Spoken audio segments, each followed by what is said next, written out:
ফরিদপুর জেলার ঘোপঘাট কেন্দ্রীয় জামে মসজিদ ও যুব সমাজের উদ্যোগে তাফসীরুল কোরআন মাহফিলের সম্মানিত সভাপতি বংশী জালাল উদ্দিন, যারা এখানে আলোচনা রাখলেন, আলেমদের কথা আল্লাহ আমল করার তৌফিক দান করেন, আমিন। বিশেষ করে নাইমুল ইসলাম, আপনাদের এলাকার সন্তান। আল কোরআনু হুজ্জাতুল লাকা ওয়া আলাইকা, কোরআন শরীফ কারো পক্ষে সাক্ষী দেবে আর কারো বিপক্ষে সাক্ষী দেবে। ডাক দিয়ে বলবে রব্বুল আলামিন রাত জেগে আমাকে তেলাওয়াত করেছিল, আমাকে শুনেছিল, বুঝেছিল, মানার চেষ্টা করেছিল। আমি যেহেতু তোমার মুখের কালাম, তোমার মুখের কথা, তুমি আমার সুপারিশটা কবুল করে তোমার এই দুর্বল বান্দাটাকে আজকে মাফ করে দাও। আল্লাহ পাক বলেন আমি শেষ পর্যায়ে তাকে সত্যিই মাফ করে জান্নাতে দিয়ে দেব। আর একটা আছে, তার নাম রোজা। রোজাও দাঁড়াবে ঢাল হয়ে, আল্লাহর সামনে দাঁড়িয়ে বলবে আল্লাহ সারাদিন একে আমি ব্যবস্থা ছিল তারপরও খেতে দেয়নি, জায়েজ স্ত্রী ছিল আমি ব্যবহার করতে দেয়নি, সব কিছু আমি আমার নিজের অনুকূলে রেখেছিলাম, একে কন্ট্রোল করে। এর হাতের নাগালে সবকিছু থাকার পরেও এই লোকটা যখন তোমাকে ভয় করে আমি রোজার কারণে সবকিছু থেকে বিরত ছিল, আমি এখনই তোমার কাছে এই লোকটার জন্য, এই দুর্বল বান্দার জন্য সুপারিশ করছি। কোরআন ওদিকে দাঁড়িয়েছে, আমি রোজা দাঁড়িয়েছি, আমাদের সুপারিশ কবুল করো। নবীজি বলেন আমি নবী যদি সুপারিশ নাও করি, এই দুইটা নিয়ামত সুপারিশ করে তারে জান্নাতে নিয়ে যাবে। আমরা যে ধরনের উম্মত, নবী সুপারিশ করবে বলে আমার মনে হয় না। অনেকে মনে করছে দয়ালু নবী, কোনো অসুবিধা নেই, দয়ালু নবী ঠিক আছে, নবী খড়াও ছিলেন। বিশ্ব নবী যেমন দয়ার সাগর ছিলেন, সেরকম কঠিন ইস্পাত ছিলেন। আমরা যদি উম্মত হতে পারতাম, উনি সুপারিশ করতেন। এটা হাদিস, নবীজি সুপারিশ করার জন্য যদি এগিয়ে আসে ময়দানে হাসরে, সঙ্গে সঙ্গে পর্দা পড়ে যাবে।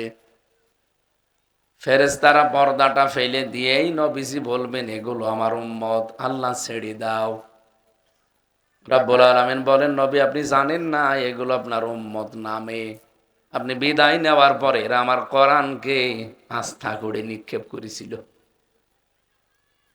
সেই সময় নবীজি এত রাগ হয়ে যাবে, সর্বপ্রথম নবীজি নিজে কোরআনে কারিমের পক্ষ নিয়ে তখন ওই উম্মতের বিরুদ্ধে মামলা দেবে। কয়েকটা জিনিসের নাম কিন্তু আমি বলেছি, এই তথ্যটা আছে সূরা ফুরকান 30 নম্বর আয়াতে আছে, অকালার রাসূলু ইয়া রাব্বি ইন্না কওমি ইত্তাখাযু হাযাল কুরআনা মাহজুরা। রাসূল বলবে হে আল্লাহ, এগুলো সেই উম্মত আমি দেখতে পাচ্ছি এখন, যে আমি বিদায় নেওয়ার পরে এরা কোরআনকে সামনে রাখে নাই, পেছনে রেখেছিল। আমরা মনে হচ্ছে সে আচরণ অনেকে করছি। কথা বলে না কেন? আল্লাহ আমাদের হেফাজত করুন, বলেন আমিন।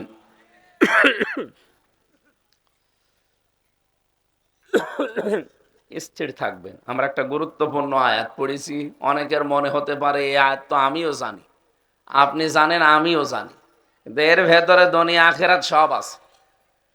আমার এই ছোট্ট জীবনে আমি যা পড়াশোনা করেছি এই আয়াত নিয়ে, আমার মনে হয় কেউ যদি এই রব্বানা আতিনা ফিদ দুনিয়া হাসানা এটা বুঝতে পারে, রব্বানা আতিনা ফিদ দুনিয়া হাসানা না হাসিনা, হাসানা, অনেকে আবার হাসিনাও বলে ফেলে।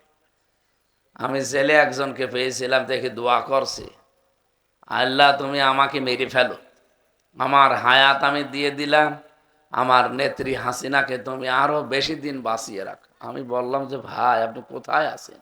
বলছে জেলখানা। জেলখানায় বসে আপনি এই দোয়া করছেন, আপনার হায়াত দিয়ে দিচ্ছেন? বলছে খুব ভালোবাসি তো, এই জন্য রব্বানা আতিনা ফিদ দুনিয়া হাসানা আমি বলি না, বলি হাসানা, হাসিনা বলি। যদিও শব্দ দুইটার মাদ্দায় এক, হাসানা হাসিনা একই। কিন্তু আমি 16 সালে হজে গিয়ে আয়াতটা শুনলাম, রুকনি ইয়ামিনি থেকে হজরে আসওয়াদ যে পাথর, এই ফাঁকা জায়গাটায় লক্ষ লক্ষ মানুষ এই আয়াতটা পড়ছে। ওই সময় কিন্তু আমি ছোট ছিলাম, বুঝি নাই। এখন আমি বুঝি যে আল্লাহ এসবই তো এর ভেতরে। কোন মানুষ যখন দোয়া করে, হে আল্লাহ দুনিয়ায় আমাদেরকে হাসানা দাও, আখেরাতে হাসানা দিও, আর জাহান্নাম থেকে আমাদেরকে বাঁচাও। রাইসুল মুফাসসিরিন আব্দুল্লাহ ইবনে আব্বাস, আব্দুল্লাহ ইবনে মাসউদ, এই দুইজন সাহাবী বর্ণনা করেন, কোন বান্দা যদি এই দোয়া করে, আল্লাহ দুনিয়ায় হাসানা দাও, আর আল্লাহ যদি তার দোয়া কবুল করেন,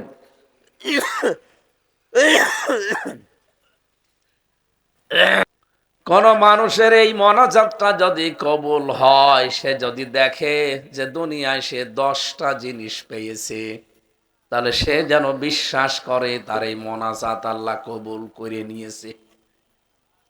আমি সেই ছোটবেলা থেকে এই মোনাজাতটা করি না, এই এলাকায় করে না, করেন না? রব্বানা আতিনা ফিদ দুনিয়া হাসানা, আল্লাহ দুনিয়ায় হাসানা দাও। হাসানা শব্দের অর্থ 33টা পেয়েছি আমি। হাসানা মানে কামিয়াবি, হাসানা মানে কল্যাণ, স্বস্তি, শান্তি, নিরাপত্তা, সম্পদ, প্রভাব প্রতিপত্তি, এরকম 33টা আমার সব মনেও নেই। আমি কিছু যেগুলো নোট করেছি এগুলো আমার মোবাইলে আছে, আমি শোনাতে চাই। আপনি অন্তত 10টা বিষয় দেখেন তো দুনিয়ায় পেয়েছেন কিনা। যদি পেয়ে থাকেন তাহলে আপনার মোনাজাত আরো সে চলে গেছে। আরে 10টার একটাও যদি না পান, আপনার মোনাজাত মাথার উপরে উঠেনি, মাঠে মারা গেছে সব। তাহলে এটা কি জানা দরকার যে আমার মোনাজাত আমি করেই যাচ্ছি সারা জীবন, এটা কি কবুল হচ্ছে নাকি সব ব্যর্থ, জানা দরকার না? বলেন বলেন। আপনি এবার দেখেন এই 10টার কোনটা পেয়েছেন। কেউ যদি সত্যি দুনিয়ার হাসানা পায়, মুফাসসিররা বলেন দুনিয়াতে সে সর্বপ্রথম কোরআন শরীফ পাবে। প্রশ্ন আসতে পারে আমার মোনাজাত কবুল হয়ে গেছে কারণ আমি কোরআন পেয়েছি। কি পেয়েছেন? আমিও তো কোরআন শরীফ পেয়েছি। আল্লাহর ভাষায় কেউ যদি কোরআন দুনিয়াতে পেয়ে থাকে, তার 4টা কাজ দুনিয়ায় পাওয়া যায়। কয়টা? আপনারা তো বুঝতেছেন নাকি? বুঝতেছেন? কোরআন পেয়েছে কারা পৃথিবীতে? আল্লাহ নিজে বর্ণনা দিচ্ছেন। এটা সূরা বাকারার 121 নম্বর আয়াতে আছে, প্রথম নাম্বার পারা 18 নাম্বার পৃষ্ঠার 5 নাম্বার লাইনে আছে, আল্লাযীনা আতাইনাহুমুল কিতাবা ইয়াতলুনাহু হাক্কা তিলাওয়াতি। আমি আল্লাহ যাদেরকে কোরআন দিয়েছি তারা এর হক আদায় করে তেলাওয়াত করে। আর এই হক আদায় করে তেলাওয়াত করার অর্থ হচ্ছে 4টা। কোন মানুষ যদি দুনিয়ায় কোরআন হক আদায় করে পড়তে চায়, এখানে আমরা অনেক মানুষ আছি কোরআন শরীফ পড়ি, কিন্তু হক আদায় করে তেলাওয়াত করতে হলে 4টা বিষয় মানা লাগবে। কয়টা? আপনারা যারা আছেন বসে দেখেন তো আপনার কয়টা হয়। যেহেতু আমি দুনিয়ায় হাসানা চেয়েছি, দুনিয়ার হাসানা পেতে হলে মাস্ট বি আপনাকে এইটা পাওয়া লাগবে আগে। কোরআন পেয়েছেন আপনি, আর কোরআন পেলে কয়টা কাজ, আরো জোরে বলেন। এক নাম্বারে আপনি শুদ্ধ করে পড়তে পারবেন। পারেন? পারেন আপনারা? দেখেন বলছেন না। তার মানে আপনি যে সারা জীবন দোয়া করছেন সে ছোটবেলা থেকে, যে রব্বানা আতিনা ফিদ দুনিয়া হাসানা, এটা কি সত্যি কবুল হয়েছে না মাঠা মারা গেল? হয়নি। তাহলে শুদ্ধ করে পড়া শেখা লাগবে। দল আপনি যা করেন করেন, জবাব আপনি দিয়েন, কিন্তু তেলাওয়াত শুদ্ধ করে শেখা লাগবে। শুধু এটা মুসলমানদের জন্য না, মানুষ দাবি করলে তার জন্য এটা দরকার। প্রশ্ন আসতে পারে, ও মানুষ তো হিন্দু, হিন্দু তাতে কি হয়েছে? আমি যদি এখন বিস্তারিত ব্যাখ্যা করার সময় পেতাম যে কোরআন শরীফ ধরা যাবে কি অবস্থায়, তাহলে আমরা এই আয়াতটা আজকে বোঝাতে পারতাম। যেহেতু নামধারী কিছু মুসলমান, যাদেরকে আমরা মুসলমান মনে করি না, ওরা শুধু গা কেটে মুসলমান দাবি করে। তাছাড়া কোরআনে কারিমের এই পরিবেশটা যারা নষ্ট করে দিলে ওরে মুসলমান বলবেন কি করে?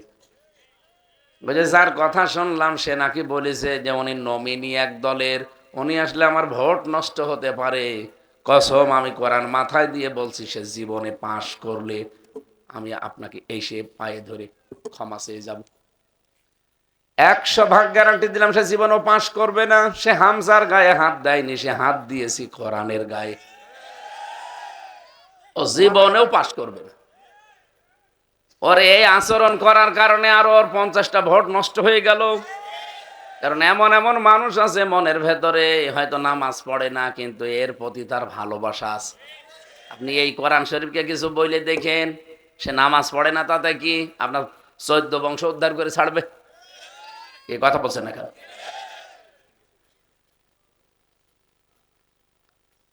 আমি যে কথা বলতে চাই এখানে, আপনি শুদ্ধ করে তেলাওয়াত করা শেখেন যতদিন বেঁচে আছেন। এই যে পয়েন্টগুলো আসতেছে বলতে পারছি না, কারণ সময় আপনারা কম দিয়েছেন। টিওনো সাহেব কোন আইন কি দেখায় আল্লাহ জানে। আমি তো আমার কুষ্টিয়ার টিওনোর কাছে কালকে ছিলাম। আমার কুষ্টিয়ার ইওনো টিওনো যিনি, ওনাদের কাছে আমি ঘন্টা খানিক কালকে ছিলাম। জিজ্ঞাসা করলাম কি কি করা যাবে। আচ্ছা, আপনার আসনের ভেতরে নির্বাচনী কোনো প্রচারণা করবেন না, বাকি যা আছে সারা দেশে আপনি ওপেন। সে টিওনো আর ফরিদপুরের টিওনো মনে হয় আলাদা, এর নিয়ম নীতি সরকার আলাদা দিয়েছে। ওরাও তো এখন ঝামেলায় আছে, একটু থেকে একটু গেলে ওদেরকে খালি ট্রান্সফার করে দেয়, তো ওরাই করবে কি? কিন্তু যদি মাছ আসক্ত থাকতো, যে লোকটা এরকম বাধার কথা বলতে আসে পিটিয়ে লম্বা করে ফেলতো।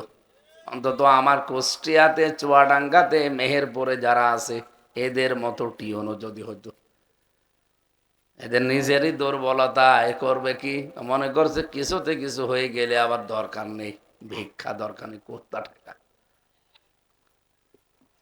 তারপরও আমরা আইনের প্রতি শ্রদ্ধাশীল।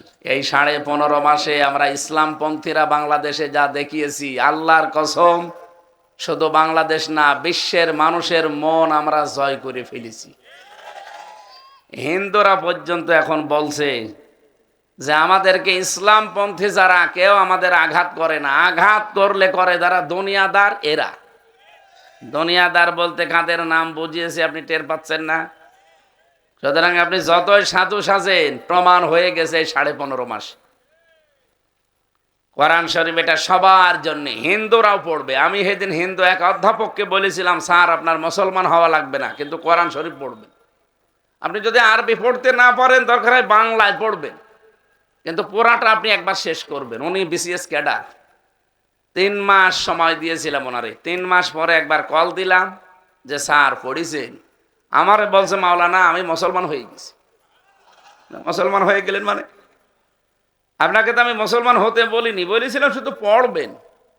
বলছেন দেখেন, আমি সূরা হজের 73 নাম্বার আয়াত এটা 50 বার পড়েছি বাংলায়। আমি ওই সময় আরবি পড়তে পারতাম না, এই 3 মাসে আমি আরবি শিখে ফেলেছি। এই আয়াতটা আমি যত পড়ি তত আমার বিবেকে নাড়া দেয়। এই আয়াতটা এখন আমি বিস্তারিত ব্যাখ্যা করলে বাড়ি যে সূরা হজের 73 নাম্বার আয়াত দেখবেন, দেখবেন জড় পদার্থের পেছনে যারা আজ লিপ্ত হয়ে আছেন, আপনারও মন ঘুরে যাবে যদি বিবেকটা হালকা কাজ করে।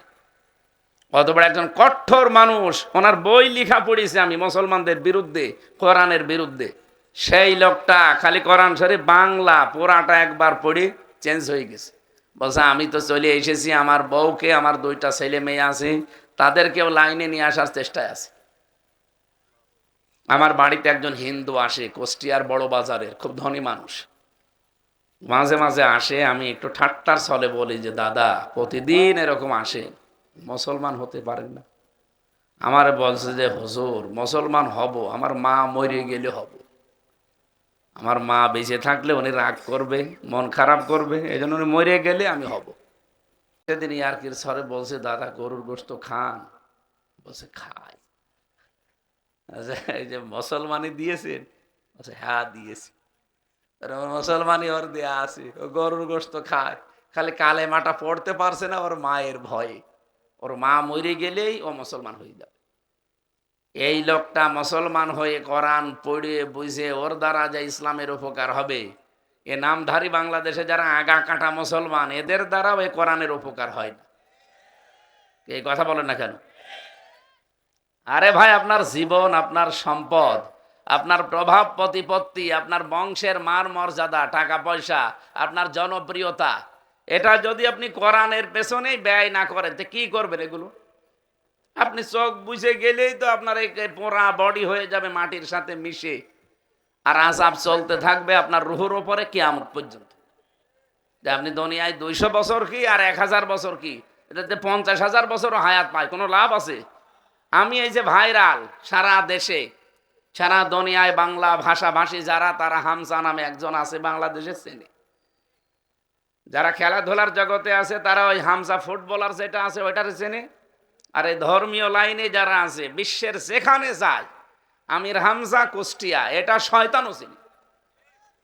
আমার এই পরিস্থিতি, এই ভাইরাল হওয়া, জনপ্রিয়তা, এটা যদি আমি কোরআনের পেছনে কাজে না লাগাই, তা আমি এই পরিচিত হয়ে কি করব?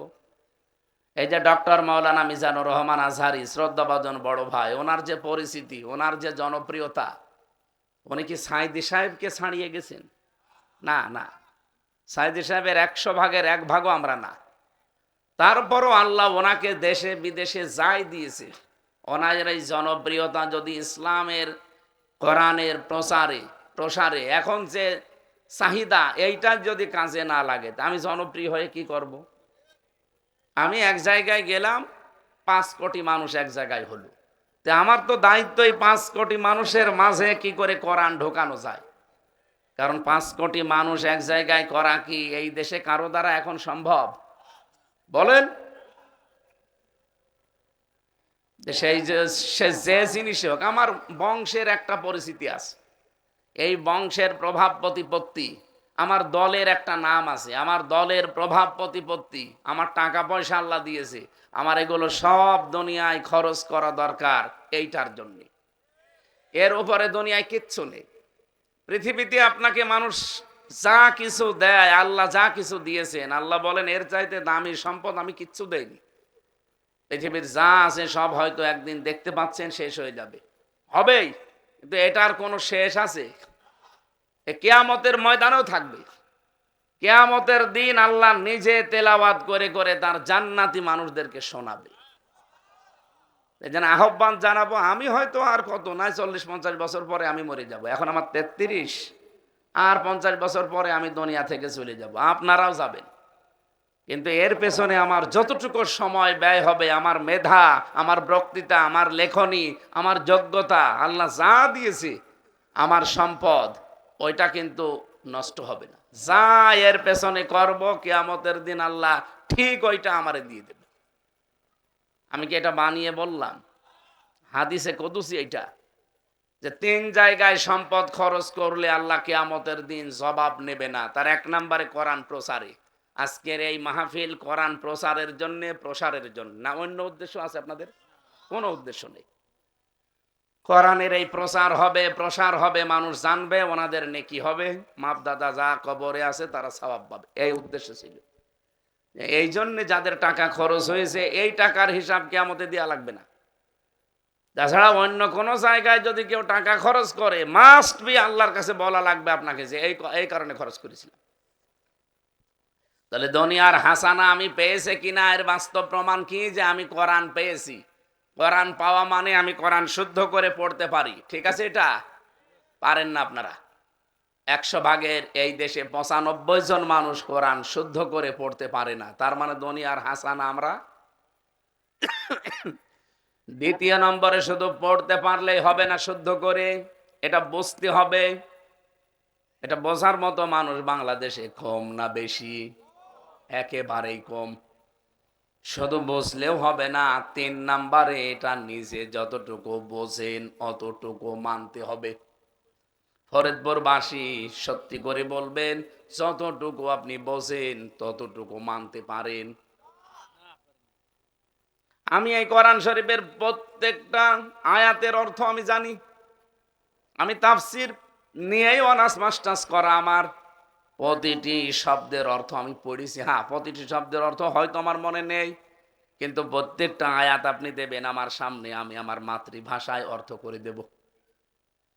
কারণ ওই বিভিন্ন শব্দের অর্থ জানতে জানতে এই এক একটা শব্দের অর্থ বিভিন্ন রকমের হয়, মাথার ভেতরে আল্লাহ ঢুকিয়ে দিয়েছে। এই হিসাবে প্রত্যেক আয়াত আমার যেহেতু জানা আছে, কিন্তু প্রতিটি আয়াত এই বাংলাদেশে ব্যক্তি, পরিবার, সমাজ আর রাষ্ট্রে মানা সম্ভব না। আমার নিজের গ্রামের বাড়ি কুষ্টিয়ার পাটিকা বাড়ি ইউনিয়ন, ডাবিরা ভেটা, এটা 2 নাম্বার ওয়ার্ড। একটা লোক থাকে বিদেশে, তার স্ত্রী গ্রামে একজনের সাথে লাইন করে জেনা করেছিল। এটা জেলখানায় যাওয়ার আগে 19 সালে। এদিকে থাকেন, খুব গুরুত্বপূর্ণ বিষয়। জেনা করার পরে 4 জন সাক্ষী আছে। এখন গ্রামের লোক, আমি বাড়ি গেছি, আমারে বলছে ফতোয়া দাও যে কি করা যায়। আমি বললাম ফতোয়া কোরআনে সূরা নূরের 2 নাম্বার আয়াত, যদি বিবাহিতা হয় আর সাক্ষী থাকে তাহলে মাটির ভেতরে বুক পর্যন্ত পুঁতে ফেলে পাথর মারা লাগবে, সঙ্গে সার। এই বিধানকে আমি বানালাম না কোরআনে আছে? এ ফতোয়া দেওয়ার পরে খুব বেশি হলেও 7 দিন পরে আমার ধরে নিয়ে গেল পুলিশে। একটা মামলা ছিল। 3 বছর পরে জেল থেকে বের হয়ে দেখি গ্রামের লোক 2 ভাগ। এক ভাগ আছে ওই মেয়ে লোকের পক্ষে, আর এক ভাগ আছে নামাজ কালাম যারা পড়ে তারা। কি গো আপনাদের কি, আপনারা তো দেখাও করলেন না, কথাও বলেন না। বলছে না, তোমার সাথে কথাও নেই, তোমার ওয়াজও শুনবো না। কি অপরাধ করলাম আমি?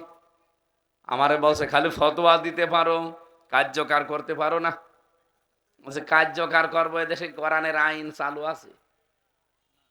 আমি ফতোয়া শুধু দিয়েছিলাম, কার্যকর করলে ওই মহিলাকে যদি সঙ্গেসার করতেন তো পুলিশ আমারে সঙ্গেসার করত। কথা বলেন না কেন? পুলিশ বলতো হুজুর ফতোয়া দিয়েছেন ঠিক আছে, আপনি কার্যকর করতে গেলেন কেন? এদেশে কি কোরআনের আইন চলে? তখন কি বলতাম তখন বলেন? সেই সময় থেকে মনে মনে একটা রাগ আমার, যে খালি ফতোয়া এবার আর দেব না। এই বাংলাদেশে ফতোয়া দেওয়ার পরে কি করে দেখাতে হয় সেইটা এবার দেখাবো। এই কারণেই তো মাথায় গামছা বেঁধে লিখেছি। তাছাড়া তো আমি এই লাইনের লোকই না। আমি তো ওয়াজ করে খেতাম, খালি অবি খা, ওয়াজ করি খা, ওয়াজের বিনিময়ে খাদ্য। ওই যে একটা সরকারি কি আছে না প্রজেক্ট, কাবি খা, ওই যে কাবি খা, কাজের বিনিময়ে খাদ্য। আমারটা ছিল অবিখা, ওয়াজের বিনিময়ে খাদ্য। আর আপনারা এই লাইনে আমারে নিয়ে এসেছেন যে খালি ফতোয়া দিতে পারো, কিছু করতে পারো না। এবার করব দেখেন। আর করতে হলে যেখানে কোরআন বুকে নিয়ে যাওয়া লাগে ওই জায়গায় না গিয়ে কিছু করতে পারবো? এই বাংলাদেশে এই জন্যই তো আমরা চাই যে 151 জন এবার কোরআন বুকে নিয়ে যাক, যা ফতোয়া দেব ওইটা আপনাদের দেখাবো। কথা বলেন না কেন? তখন আর জেনা করেও বাঁচতে পারবেন না, চুরি করেও বাঁচতে পারবেন না, ডাকাতি করেও বাঁচতে পারবেন না। অথচ চুরি করে আজ অনেকের কিছুই হয় না, ডাকাতি করে অনেকের কিছুই হয় না। হয় এবছরে আমি 3 বার ডাকাতের হাতে পড়লাম, 3 বার ডাকাতের হাতে পড়েছি।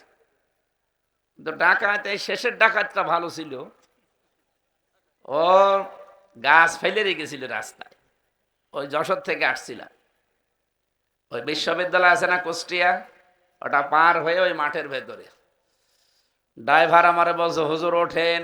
কি, আমি তো গাড়িতে উঠলেই ঘুমিয়ে পড়ি, পেছনের সিটে ঘুমিয়ে আসি। আমারে বলছে গাছ ফেলা, কাঁচ খুলে দেন। কাঁচ খুলে দেখি এত বড় বড় ছুরি, চোখ মুখ সব কালো কাপড় দিয়ে বান্ধা। আমার দেখে তোরা চিনে ফেলেছে, আমি তো আর চিনি না। আমার দেখে বলছে, হুজুর টাকা পয়সা সব দিয়ে দিলেন, আপনার টাকাও নেব, আল্লাহ মাফ করবে। আরে শয়তান, তাড়াতাড়ি নে, আমার গাছটা তুলে ছেড়ে দি। শেষে আমারে বলছে, হুজুর বাড়ি চলে যাবেন, ভাড়া লাগবে না, তেল কিনবেন না। তেল কিনবো, সবই তো দিয়ে দিয়েছে। ওখান থেকে কিছু টাকা বের করে বলছে তেল কিনে নিয়েন। যাওয়ার সময় ড্রাইভার আমারে বলছে, হুজুর ডাকাত হলেও ইমানদার ডাকাত, আমাদের টাকা দিয়ে দিল, ভাড়া দিয়ে দিল যাওয়ার। ডাকাত হলেও ভালো ডাকাত। ডাকাত ভালো হোক আর খারাপ হোক, সত্যি যদি কোরআনের বিধান এই দেশে আমরা চালু করতে পারতাম, ওর এক পা আর এক হাত থাকতো না। কথা বলেন, আমরা নিরাপদে চলতে পারতাম না? আজ নিরাপত্তা আছে? হাদি এই যে বিদায় নিয়ে চলে গেল, দেশি বিদেশি যে চক্রান্তগুলো এখনো চলছে, এটা নিরাপত্তার বিধান দিতে হলে এই কোরআনের বিধানের বিকল্প কিছু নেই। এই জন্য 3 নম্বরে শুধু আমরা যা পড়ি, পড়াই শেষ না, যা বুঝি বোঝা শেষ না, এটা আমি মানতে চাই। যতটুকু বুঝবো ততটুকু, শুধু আমি নিজে মানবো না, আমি যতটুকু মানি অন্তত এতটুকু আমি মানাবো। এই কারণে আমরা এই রাস্তায় আজকে এসেছি। তাহলে 4টা শর্ত পেলাম: 1 নম্বরে শুদ্ধ করে পড়া, 2 নম্বরে বোঝা, 3 নম্বরে মানা, 4 নম্বরে মানানো। আমি যতটুকু মানতে পারি আপনিও যেন অতটুকু মেনে আল্লাহর জান্নাত পেতে পারেন। তাহলে এই 4টা শর্ত যারা মানে তারা কোরআন পেয়েছে। এবার বলেন তো কে কে পেয়েছেন? না না, আপনারা বুঝতেছেন না। আমি এখনো পেলাম না। আমি না শুদ্ধ করে পারি নাই বুঝি, এই যে মানতে পারি না, মানাতে পারি না, তাহলে আমি দুনিয়ার হাসানা পেলাম কি করে বলেন? শিক্ষিত মানুষরা তো বোঝার কথা, দুনিয়ার হাসানা আমরা কি পেয়েছি আসলে?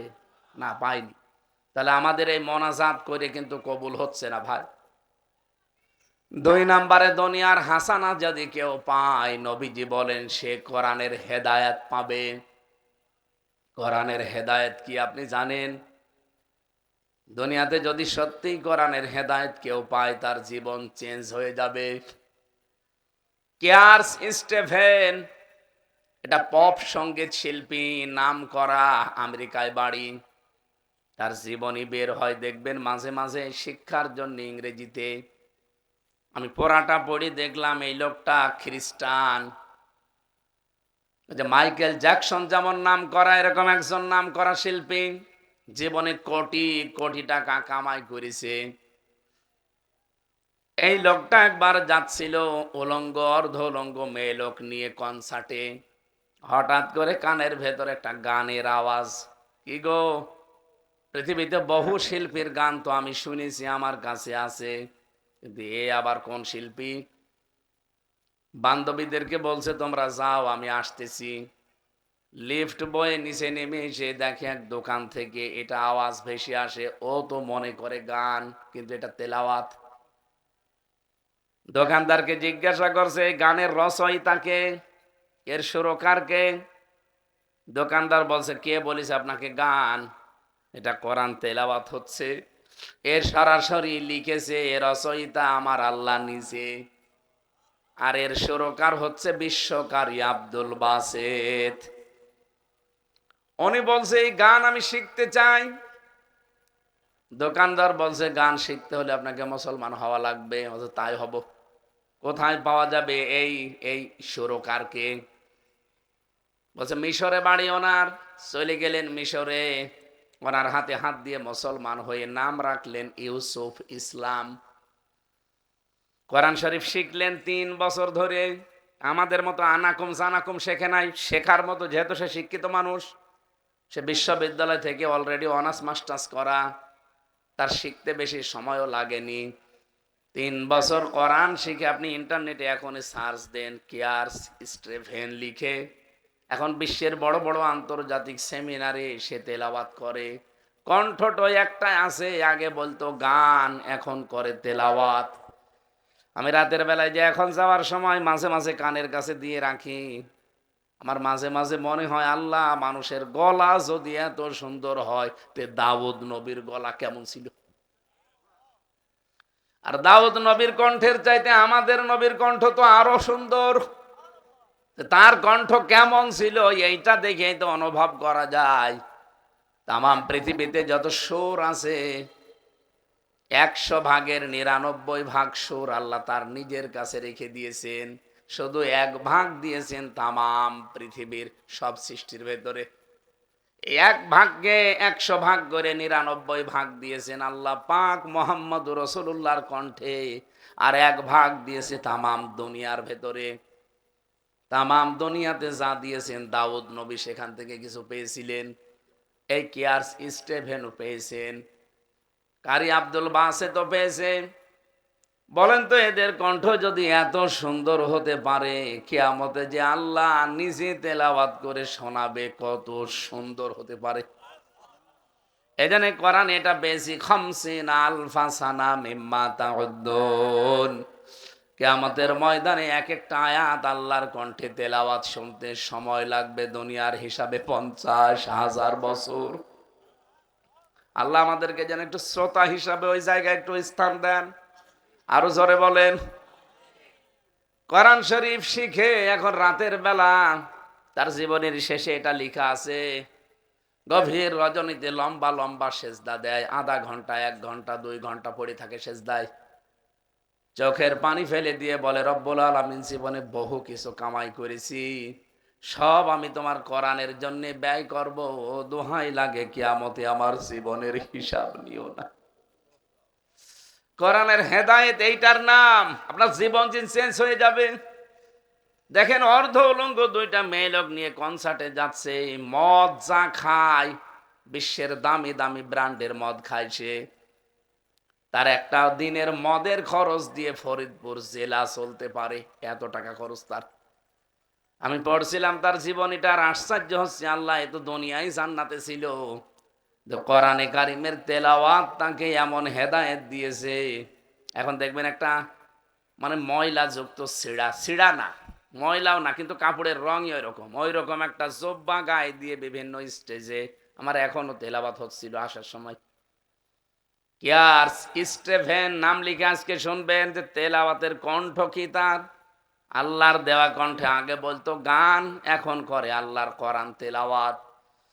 আপনাকেও যদি আল্লাহ সত্যি এই ইউসুফ ইসলাম নাম রেখেছে এখন, এর মতো জীবন পরিবর্তন করে দেয়, আপনি বুঝবেন দুনিয়ার হাসানা আপনিও পেয়েছেন। 3 নম্বরে পরিশ্রম করতে পারা, এটা দুনিয়ার হাসানা। অনেকে কাজ করে খেতে রাজি না, শুধু মানুষের অর্থ সম্পদ মেরে খাওয়ার ধান্দা। কি করে ফাঁকি দিয়ে খাবো, জোর জবরদস্তি করে, দখল করে। চাঁদাবাজি তো আর বলা যাচ্ছে না, কারণ বাংলাদেশে চাঁদাবাজি নেই। এই ধান্দায় আছে যারা, তারা আবার দোয়া করছে ফজরের নামাজ পড়ে রব্বানা আতিনা ফিদ দুনিয়া হাসানা, করে এসেছে চাঁদাবাজি। আপনি পরিশ্রম করে খান না কেন? কারণ পরিশ্রম করার নাম হাসানা। কিসের হাসানা? দুনিয়ার। বলেন বলেন। যতটুকু শ্রম দিতে পারেন দুনিয়ার এই জীবনে, যেই কয়দিন বেঁচে আছেন দিয়ে যান। আমি আমার এই যে কথার শ্রম দিয়ে যাচ্ছি, আল্লাহ আমাকে কথা বলার যোগ্যতা দিয়েছেন।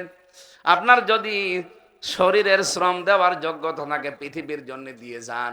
মেধার যোগ্যতা যাদের আছে দিয়ে যান, ক্ষমতার যোগ্যতা যাদের আছে ওটা দিয়ে যান, যা পারবেন দুনিয়াকে দিয়ে যান। এটা দুনিয়ার হাসানা যদি পেয়ে থাকেন। 4 নম্বরে দুনিয়ার হাসানা কোরআনের সমাজ পাওয়া। আমরা কি পেয়েছি? ওই যে পাইনি বলে তো শুধু ফতোয়া দিয়েছিলাম, কিন্তু কাজ জোগাড় করতে পারিনি। এবার আমার মনে হচ্ছে বাংলাদেশে আল্লাহ কোরআনের সমাজ দেখাবে। তার মানে আমাদের এই মোনাজাতটা যদি সত্যি কবুল হয়, আমরা এবার কিন্তু কোরআনের সমাজ দেখতে পাবো। লক্ষ লক্ষ আল্লাহর বান্দা বান্দিরা দোয়া করছে প্রতিনিয়ত, রব্বানা আতিনা ফিদ দুনিয়া হাসানা, আল্লাহ দুনিয়ায় হাসানা দাও। আল্লাহ বলেন দুনিয়ার 4 নাম্বার হাসানার নাম হচ্ছে কোরআনের সমাজ পাওয়া। এই সমাজ আমরা যদি এবার পেয়ে যাই, তাহলে দুনিয়ায় আমরা কোরআনের হাসানা পেয়েছি। 5 নাম্বারে দুনিয়ার হাসানা, বউ যেন ভালো হয়। ভালো বউ ওইটা যেটা প্রতিদিন ঝগড়া করে, যেটা প্রতিদিন শুধু হিন্দি সিরিয়াল দেখে। কথা বলে, ভালো বউ কোনটা? যেটা নামাজ পড়ে, যেটা রোজা রাখে, পর্দায় থাকে না। ওসমান হাদির বউকে তো এ পর্যন্ত কেউ দেখতেই পারলো না, এত পর্দায় থাকে, এত খাস পর্দা করেছিল। তো 4টা বিষয় যার ভেতরে পাওয়া যাবে, যেই মেয়ে লোকের ভেতরে, এটা হচ্ছে ভালো স্ত্রী।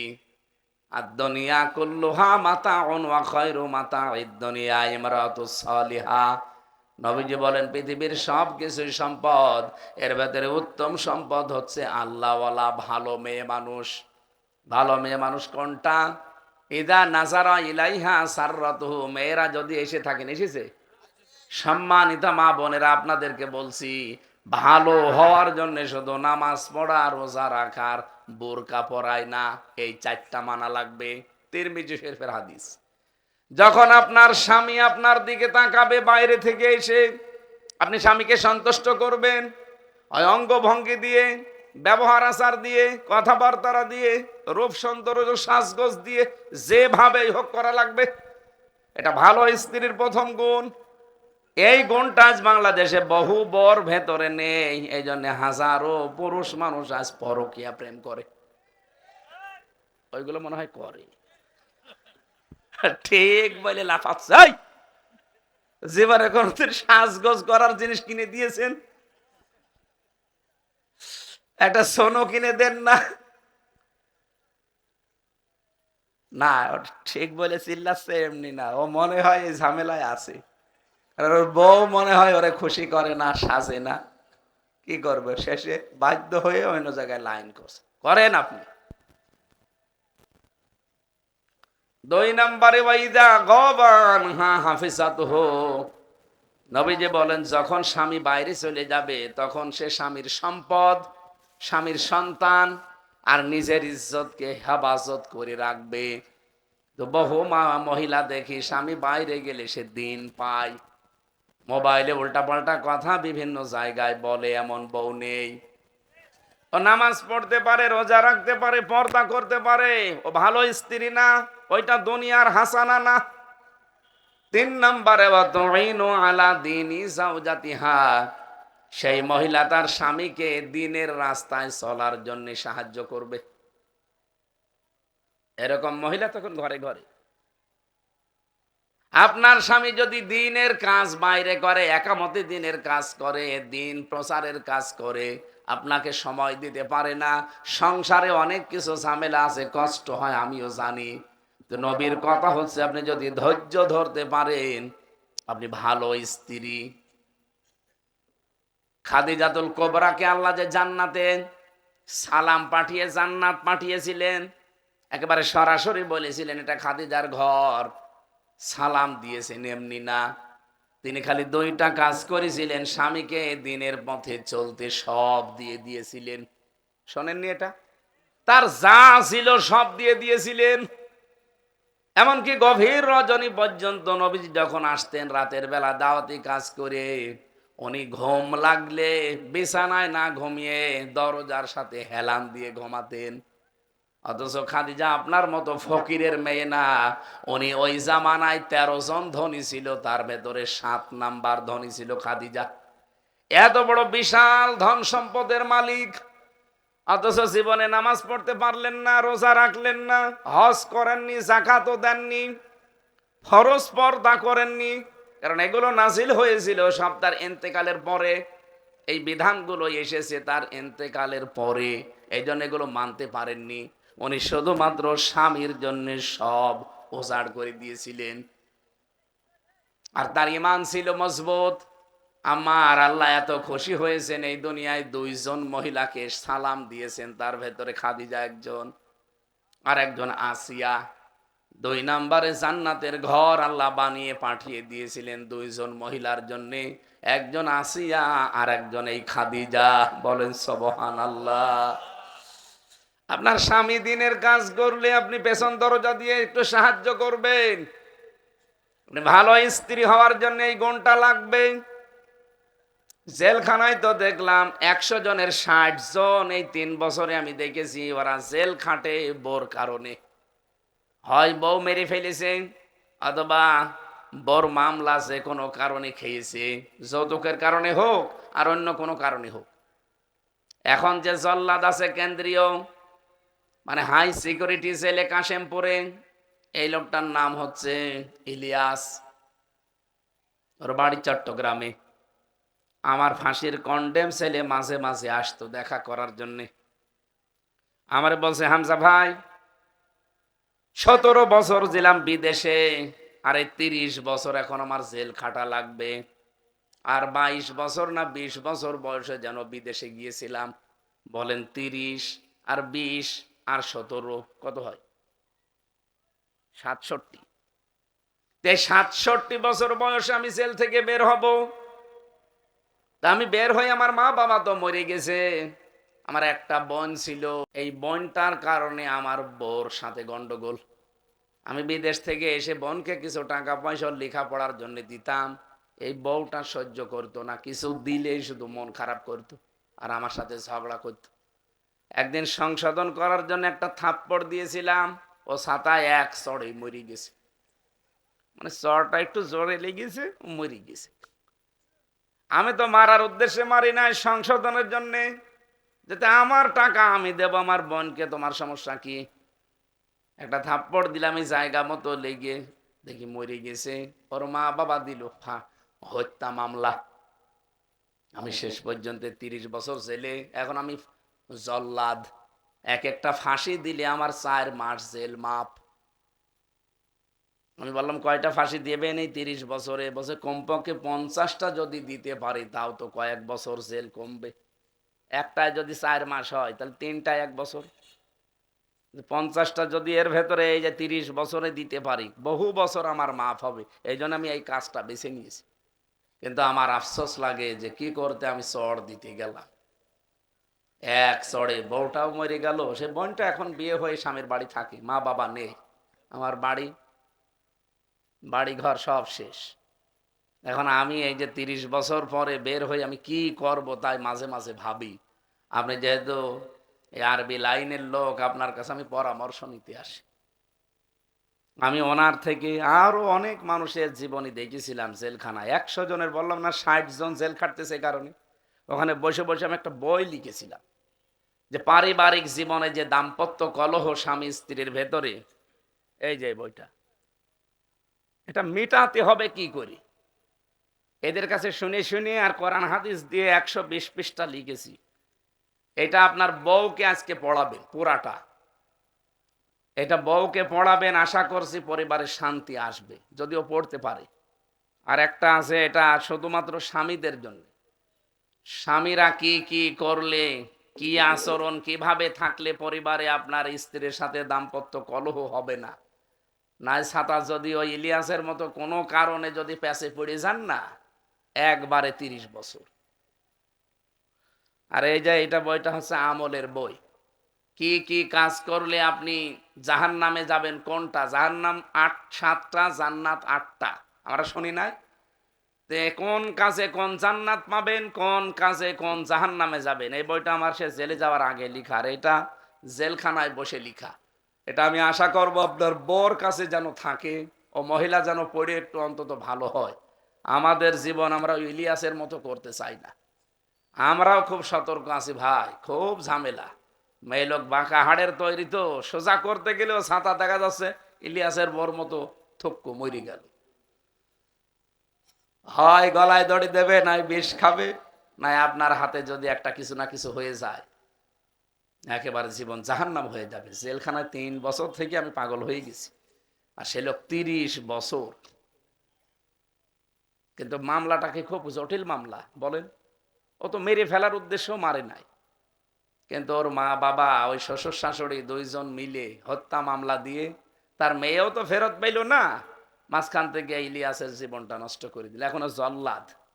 আপনি যা খোঁজ খবর নিয়ে দেখেন, গাজীপুরের কাশেমপুর কারাগারের 4 নাম্বার, যেটা হাই সিকিউরিটি জেল, খুব কড়াকড়ি, এখানে ও জল্লাদগিরি করে। আগে ছিল শাহজাহান জল্লাদ, ও তো মরে গেছে, এখন এইটা হয়েছে। এই গাড়িতে আমার কয়েকটা পিস বই আছে, মেয়েদের এই বইটা নিয়ে স্ত্রীকে দেবেন, আশা করছি আপনার কাজ হবে। এজন্য স্ত্রী ভালো হওয়ার জন্য আমরা চাই, এই হাদিসটা বলছি, এইটাও লেখা আছে, আপনি স্বামীকে সাহায্য করবেন পেছন দরজা দিয়ে, কষ্ট হলেও ধৈর্য ধরবেন। 4 নাম্বারে, স্বামী যেটা পছন্দ করে ওটা যদি জায়েজ হয়, জীবন থাকতে আপনাকে মানা লাগবে।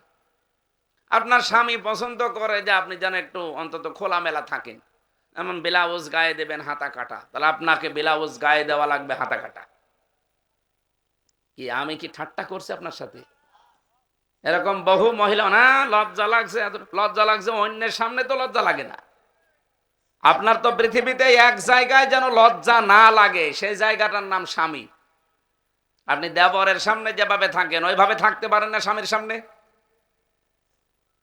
সবার স্বামী আবার এক মানুষের না, যার স্বামী যেভাবে খুশি সন্তুষ্ট, যদি কাজটা জায়েজ হয় আপনি মাস্ট বি মানবেন। আমি নিজে স্বামী, এখানে যত স্বামী বসে আছে প্রত্যেক স্বামীর আমি এদের দায়িত্ব নিয়ে বলতে পারি, বাংলাদেশে প্রতিটা স্বামী যত খারাপ হোক, ওরা চায় যে বিয়ের পরে আমার মা বাবা আমার সাথে থাকবে, কিন্তু 100টার প্রায় 98টা বউ এইটা চায় না। আমি কি বেশি বললাম? না, আপনি নামাজ পড়তে পারেন, রোজা রাখতে পারেন, কালো বোরকা পরতে পারেন, আপনি ভালো স্ত্রী নেককার বউ হতে পারেননি, কারণ আপনার স্বামী পছন্দ করছে তার মা বাবা তার সাথে থাকবে, তার নাতি নাতি নিয়ে বৌমা নিয়ে থাকবে, আর আপনি চান না। এরকম ছোট মনের বউ আছে কার? হাত তোলেন তো দেখি। এই এলাকায় মনে হয় বউগুলো সব ভালো, আলহামদুলিল্লাহ। হ্যাঁ, ঠিক আছে।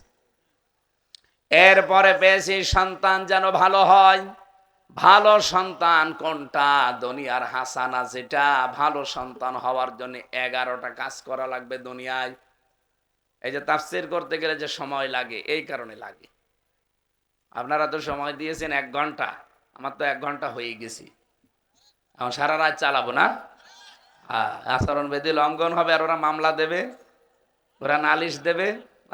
হুজুর আচরণ বিধি লঙ্ঘন করে। সন্তান ভালো হওয়ার জন্য যে 11টা পয়েন্ট আমরা হাদিস থেকে পেয়েছি, 1 নম্বরে তার সুন্দর একটা নাম রাখবেন, অর্থবোধক। 2 নম্বরে তাকে দ্বীনের শিক্ষা দেবেন, আকিকা দেবেন। এরপরে তার সৎ পাত্র দেখে, পাত্রী দেখে পাত্রস্থ করবেন। এরপরে হালাল একটা কর্মজীবন সাধ্যমতো তৈরি করে দেবেন। বাংলাদেশে হালাল কর্মজীবন তৈরি করা সহজ না কঠিন? এর চাইতে কঠিন কাজ আমার মনে হয় বাংলাদেশে আর নেই। একজন মানুষ চেষ্টা করলেও পারছে না। এই ফরিদপুরের কোন থানা এটা? মধুখালী। এই মধুখালী থানায় যিনি ওসি হয়ে আসবে, আগের যে সিস্টেম ছিল, এই থানায় ওসি হয়ে আসতে হলে তাকে 30 লাখ টাকা উপরওয়ালাকে দিয়ে আসা লাগতো। এখন যেহেতু লটারির মাধ্যমে আসে, টাকা পয়সা লাগে না। এই যে 30 লাখ টাকা দিয়ে সে মধুখালী আসবে, এই 30 লাখ টাকা আপনাদের মাথার উপর থেকে না তুলে সে কি সুবহানাল্লাহ বলবে? বলবে কি করে? কারণ 30 লাখ টাকা তার বাবার টাকা, আর আপনার এই মাথার উপরে দায়িত্ব নেওয়ার জন্য খরচ হয়েছে। আরে ভাই, আমি প্রশাসনের সাথে থাকি, আমার দোলা ভাই অলরেডি প্রশাসনে আছে, আমি তো জানি, ছোটকাল থেকে এদেরকে পড়াই। আমি দেখেছি এই মানুষগুলো শুধু খারাপ খারাপ বললে হবে না। ফরিদপুরের এসপি আসতে হলে তার কমপক্ষে 50 লাখ টাকা দিয়ে তারে আসা লাগবে। একটা ডিসি আসতে হলে কমপক্ষে 5 কোটি টাকা খরচ করে আসা লাগবে। দেশে টাকাগুলো এই ফরিদপুরের মাথার উপর থেকে না তুলে সে যতই ভালো হওয়ার চেষ্টা করো, হবে কি করে? তার ওই টাকা তোলা লাগবে না? খালি গালি ওদের দিলেই হবে? ওদের কতগুলো অধিকার আছে সেগুলো থেকে আপনারা বঞ্চিত করে রেখেছেন। ওই বেতন ছাড়া ওদের আমরা কিছু দিতে চাই না। অথচ আজকে ফরিদপুরের এই মধুখালী থানা থেকে এই জায়গাটা কয় কিলো হবে ভাই? 7 কিলো। এই 7 7 14 কিলো পুলিশ যদি এখানে আসে, এই যাওয়া আসার ভাড়াও পুলিশের। এমনকি এখানে যদি খাওয়া দাওয়া করা লাগে, নাস্তা চা পান যা করবে সব ওদের। এই কমিটির লোক তো আর ওদের দেবে না। অথচ দায়িত্বটা পালন করছে কিন্তু জনগণের জন্য। এই টাকাটা তো অন্তত যারা দেশের দায়িত্বে আছে তাদের এই সরকারিভাবে দেওয়ার উচিত ছিল, কিন্তু দেয় না। ওদের ওই নির্ধারিত বেতন 22,000, 25,000, 32,000, ওইটা নিয়েই তার পরিবার সহ সব চলা লাগে। আবার এই যে মাঝে মাঝে খরচ, এ কারণে ওরা মাঝে মাঝে একটু বাম হাতের ইনকাম করে আর আমরা ওদের গালি দিই। ইসলাম আসলে এগুলো আমরা সমান্তরাল করতে পারবো। বাইরের দেশগুলোতে গেলে মনে হচ্ছে জান্নাতে আছি। কই, সেখানে তো ঘুষ ঘাস নেই, সেখানে পুলিশ নেই। তাদের দায়িত্বটা সরকার রাষ্ট্র নিয়েছে, এ কারণে তারা ঘুষ খায় না। আর আপনি একটা ওসি এখানে আসবে মনে করেন কুষ্টিয়া থেকে জায়গায়, তার আপনি 20 লাখ 30 লাখ টাকা আগেই নিয়ে নেবেন। যারা নেচ্ছে এই রাস্তাগুলো বন্ধ করা দরকার না? বলেন বলেন। তা আমরা যে হালাল কর্মজীবন বাংলাদেশে তৈরি করতে পারছি না, এ দোষ তো ওদের না একা। এই জন্য তো মন্ত্রী সব পালিয়েছে। মন্ত্রীদের দোষ, একজন বলছে মন্ত্রীদের দোষ, আসলেও তো দোষ তাদের। এক শয়তানের সাথে দেখা হয়েছিল সিঙ্গাপুরে। ওই শয়তানের 620টা বাড়ি, কিন্তু বাড়িতে থাকতে পারে না। ওই দেশেও তার বাড়ি আছে, নাম দিয়েছে সাহেব পাড়া, কিন্তু তালা লাগানো, থাকে হোটেলে। আমি হোটেলের নিচতলায় নেমে দেখি চা খাচ্ছে আর বিড়ি, মানে সিগারেট। আমি সালাম দিলাম, আসসালামু আলাইকুম।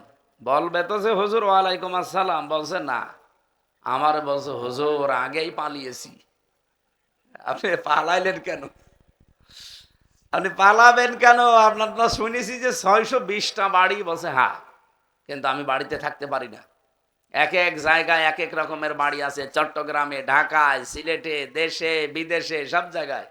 কিন্তু এই যে হোটেলে থাকি, সেই আগস্টের 4 তারিখে এসেছি 24 সালে, আর এখন পর্যন্ত এখানে আছে। নিচে যাই না ভয়তে, কারণ এদেশে বহু বাঙালি থাকে, আমারে যদি দেখতে পায় ভর্তা বানিয়ে ফেলবে। এই জন্য খুব গোপনে আসি, খালি মাঝে মাঝে একটু নামি, আর ওই ঘরের ভেতরেই থাকি, মনে হয়েছে জেলখানায় আছে। তা আপনি আমার জন্য একটু দোয়া করি, মানে দোয়া আপনার জন্য আসবে। আপনার জন্য তো এখন বদ দোয়া করা লাগবে, কথা বলেন না কেন? এই মানুষগুলো এই সমস্ত দায়িত্ব পালন করতে গিয়ে যাদের টাকা দিয়েছিল, ওই এসপি, ডিসি, ওই ডিআইজি, এরপরে আইজি, এরপরে মন্ত্রী, কি করলো টাকা উপায় করে? এই যে বেনজির, এত কোটি কোটি টাকা উপায় করে এখন এই যে সব ধরা খেয়েছে, সব বাজেয়াপ্ত হয়ে যাচ্ছে। সরকার সব নিয়ে এখন তার রাষ্ট্রীয় কোষাগারে জমা দিচ্ছে, ওইটা জনগণের জন্য ব্যয় হবে। অবৈধ ইনকাম করলে থাকে না ভাই। আমি যদি অবৈধ ইনকাম করার মনস্তান্ত্রিক কোনো মন তৈরি করতাম, এই যে কোরআন আমি মাথায় নিয়ে বলছি, আল্লাহর কসম, আমি যে পজিশনে ছিলাম কোটি কোটি টাকার মালিক হতে পারতাম। আমি আকিস গ্রুপে ছিলাম, ওরা আমারে বলেছিল যে এই যে বাড়ি, এই যে ফ্ল্যাট, গাড়ি, আপনার যা লাগে শুধু সই করে নিন, আপনি রেজিস্ট্রি করে নিয়ে নিন, কারণ মালিক সরাসরি আমার সাথে।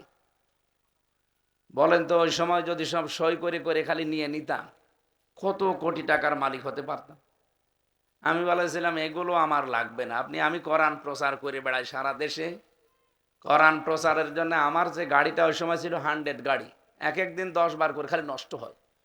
আমার বলছে আপনার একটা গাড়ি দিচ্ছে, আপনি চড়ে বেড়াবেন, আবার যখন তাফসির করা শেষ হয়ে যাবে গাড়ি আমাদের আকিস গ্রুপে জমা দিয়ে দেবেন। যে দেখেন একটা গাড়ি দিয়েছিল পাঁচাড়ো, তো পরবর্তীতে জেলে যাওয়ার পরে ওই গাড়িটাও প্রশাসন নিয়ে আদালতে জমা দিয়ে দেয়, পরে ওখান থেকে আবার ছাড়িয়ে ওনারা এখন ব্যবহার করে। আমি যদি দুনিয়ার লাইনে ওই সময় থেকে, সে 18 সাল থেকে আসার চেষ্টা করতাম, আমার জেলেও যাওয়া লাগতো না। আমার তো অফারের পর অফার দিচ্ছিল। বাড়ি থেকে ধরে যখন ঢাকা পর্যন্ত নিয়ে যায়, এই যে রাজবাড়ির রাস্তা দিয়ে যাচ্ছিলাম, সারা রাস্তা এই এএসপি ছিল একজন, আরো প্রায় 11-12 জন ছিল পুলিশ সদস্য। আমারে বলছে আপনি শুধু এই কথাগুলো যে আদালতে বলবেন, আপনার জেলও খাটা লাগবে না, যেখান থেকে নিয়ে এসেছি ওখানে দিয়ে আসবে। কিন্তু পুরা 10টা লাইন লেখা, পুরাটা মিথ্যা কথা। এত মিথ্যা কথা তো বলতে পারবো না। এই কারণেই তো ওরা এত শাস্তি দিয়েছে। আমার মাথার চুল থেকে পায়ের তালু পর্যন্ত একটা ইঞ্চি জায়গা বাকি রাখে নাই, মানে টর্চার করতে, যেখানে যেইভাবে করা যায় ওইভাবে করছে। চুলে যদি করা যায় চুলের ওইভাবে টর্চার করে, মেশিং আছে আলাদা আলাদা। কিন্তু আমি যদি ওই সময় দুর্বল হয়ে পড়তাম, শেষে বলেছিল যা যা বলতে বলছি যদি না বলেন তাহলে, মানে তো তোমার বা আপনার তো বলে না, তোর বলে, বলছে তোর বউ তুলে নিয়ে আন। তখন আমি দুর্বল হয়ে বললাম যা আছে নিয়ে আসেন, আমি সই করে দিচ্ছি। কারণ এদের তো চরিত্র ঠিক নেই, এরা দেখা যাচ্ছে ম্যাডামেরও তুলে নিয়ে আসতে পারে। কারণ সেই সময় চলছিল 20 সাল, কত কঠিন অবস্থায় ছিলাম। দুনিয়ায় শুধু মাল কামানোর উদ্দেশ্য, আল্লাহর কসম আমাদের নেই।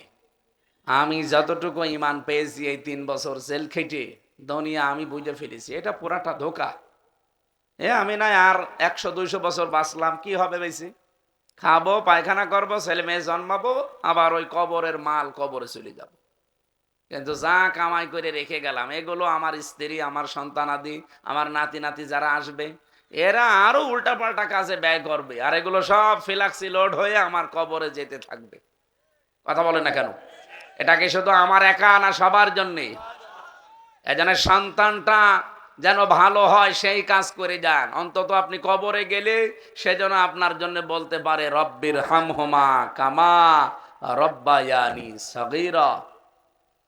এরপরে কোরআনের রাষ্ট্র যেন প্রতিষ্ঠা হয়, দুনিয়ার হাসানা যেগুলো বলছি লাইন লাইন করে, একটা হাসানাও এখনো আমরা পাইনি। আল্লাহ প্রতিদিন মোনাজাত করি, প্রায় 5 বার করি। আমাদের মোনাজাতটা তুমি অন্তত এবার কবুল করে এই হাসানাগুলো আমাদেরকে দাও, বলেন আমিন। অফিল আখিরাতি হাসানা, আখেরাতের হাসানা 5টা। আপনার মরণ যেন ভালো হয়, এটা আখেরাতের হাসানা। ভালো মরণ হচ্ছে শাহাদতের মরণ, যাকে তাকে আল্লাহ দেয় না। 2 নম্বরে কবর যেন ভালো হয়। ভালো কবর কোনটা? যেটা স্বাভাবিকভাবে পড়ে থাকে। কিন্তু কবর যারা পাকা করেন, 2 তলা 3 তলা করে দেন, টাইলস লাগান, মোজাইক দেন, এগুলো ঠিক না ভাই। জান্নাতের সাহাবী পড়ে আছে হযরত ওসমান, মাটি দেওয়া একটা, শুধু পাথর দেওয়া, কিচ্ছু নেই।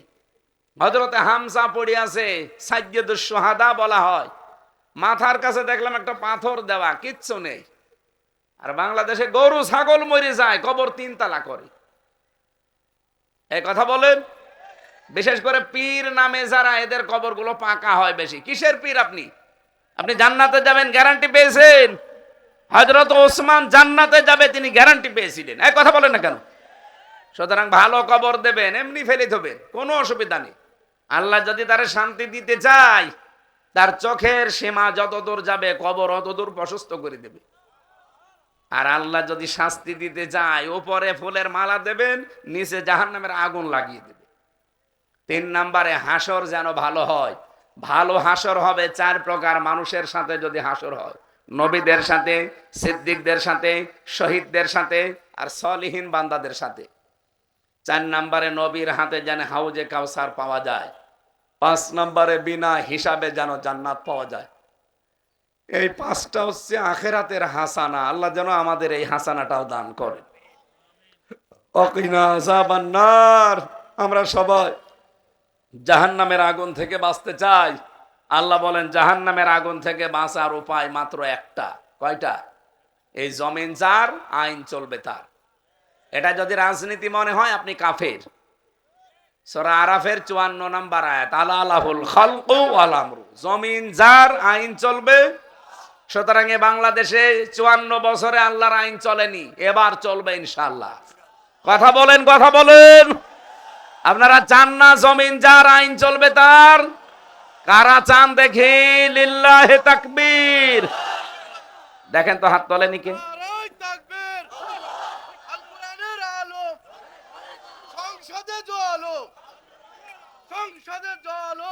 আল্লাহ আমাদেরকে এই 10, 5 আর 1, এই 16টা হাসানা যেন দান করেন। আপনারা যাবার সময় মেয়েদের এই বইটা নিয়ে যান, আল্লাহুম্মা আমিন। রব্বানা আতিনা ফিদ দুনিয়া হাসানা। এই মোনাজাতটা একটু বসে করেন, যদি সমর্থ থাকে মোনাজাত বসে করেন। আল্লাহর কাছে আমরা হাত তুলেছি, বসেন। সুযোগ থাকলে মোনাজাত একেবারে কাকতি মিনতি নিয়ে মাথা নিচু করে গোনার কথাগুলো স্মরণ করে বসে বসে করেন, এটা আদব। বসেন। রব্বানা যালামনা আনফুসানা ওয়া ইল্লাম তাগফির লানা ওয়া তারহামনা লানাকুনান্না মিনাল খাসিরিন। রব্বানা আতিনা ফিদ দুনিয়া হাসানা ওয়া ফিল আখিরাতি হাসানা ওয়া কিনা আযাবান নার। রব্বুল আলামিন, ফরিদপুর জেলার মধুখালী, একটু তাকিয়ে দেখো, আমরা দুনিয়ার কোনো স্বার্থ পাওয়ার জন্য এখানে আসি নাই। কত মানুষ দূর দূরান্ত থেকে এসেছে তোমার কোরআন থেকে একটু শোনার জন্য। এত বড় বিশাল আয়োজন, এলাকার যুবকেরা মানুষদেরকে সাথে নিয়ে যারা আঞ্জাম দিল, আল্লাহ যুবকদেরও কোনো লাভ নেই, লাভ শুধু কোরআন প্রচার হবে এতটুকু। এই সোনার টুকরা যুবকদেরকে যে মা পেটে নিল, আল্লাহ ওই মায়ের পেট তুমি খাদিজার মতো বানিয়ে দাও। কোরআনের জন্য যে যতটুকু এগিয়েছে, খরচ করেছে, আল্লাহ তুমি ওসমানের মতো কবুল করে নাও। সারাটা জীবন অপরাধ করে আমাদের কলিজাটা কঠিন হয়ে গেছে, অন্তরটা শক্ত হয়ে গেছে। নবীজি হাত তুলতে দেরি হতো, চোখে পানি আসতে দেরি হতো না। আমাদের চোখে আজ পানি নেই, কারণ গোনাহ করতে করতে অন্তর কালো হয়ে গেছে। মেহেরবানি করে আল্লাহ আমাদের অপরাধগুলো আজকে পুরাটা পরিষ্কার করে দাও। যত গোনাহ করিয়াছি গোপনে মাফ করে দাও আল্লাহ তুমি নিজ গুণে। আল্লাহ তাআলা এলাকায় যত কবর আছে, কোরআনের এই বরকতে কবরগুলো জান্নাতুল ফেরদাউস বানাও। সম্মানিতা মা বোনেরা, পর্দার আড়ালে আছে অনেকে অসুস্থ, শেফায়ে কামেলা আজেলা দাও। আমি সহ যারা অসুস্থ আছি, আল্লাহ মেহেরবানি করে সুস্থতা দান করো। এলাকায় মাটির নিচে যত মানুষ ঘুমিয়ে আছে এখনো, তোমার নবীজির হাদিস জানি যে 40 দিন নাকি কোরআনের ইজ্জতে কবরের আযাব মাফ থাকে। আল্লাহ কিয়ামত পর্যন্ত তুমি নিজ গুণে এদের মাফ করে দাও। সম্মানিত সভাপতি, পরিচালক সহ যত অতিথি এখানে এসেছে, এই সম্মানিত মানুষদের সম্মান দুনিয়া আখিরাতে আরো বৃদ্ধি করে দাও। দুনিয়ার এই হাসানাগুলো আমাদেরকে ভিক্ষা দাও, ভিক্ষা দাও। দুনিয়ার এই হাসানাগুলো আমরা চাই, আখিরাতের হাসানা আমাদেরকে দিও, আর জাহান্নামের ওই জ্বলন্ত আগুন থেকে আমাদের বাঁচাও। প্রশাসনের যারা এসেছে, গ্রাম পুলিশ সহ প্রশাসনের এই পুলিশ ভাইরা যারা এসেছে, আল্লাহ এদের জীবনে বরকত দান করো। রাষ্ট্রের দায়িত্ব সততার সাথে পালন করার তৌফিক দাও। আইন শৃঙ্খলা যেন ঠিক থাকে, এই জন্য যারা কাজ করছে এদের কাজে বরকত দাও। এদের মা বাবা, আত্মীয় স্বজন, রব্বুল আলামিন সব ছেড়ে যারা দেশের দায়িত্ব পালন করছে, বাংলার প্রশাসনের উপরে তোমার রহমত ঢেলে দাও। গতকালকেও ইউনো অফিসে ছিলাম, আসার সময় প্রায় 50-60 জন গ্রাম পুলিশ আমার হাত পা জড়িয়ে ধরেছে যে আমাদের মাত্র 7,000 টাকা বেতন। আইল্লা দ্রব্য মূল্যের যে ঊর্ধ্বগতি চলছে, যে অবস্থা বাংলাদেশে, 7,000 টাকা বেতন দিয়ে এই গ্রাম্য পুলিশগুলো চলে কি করে?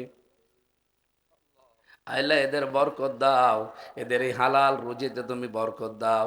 আগামীতে যদি ইসলামে দেশে আসে, ওদেরকে আমরা সম্মানজনক জীবন দিতে পারি, সুযোগ করে দিও।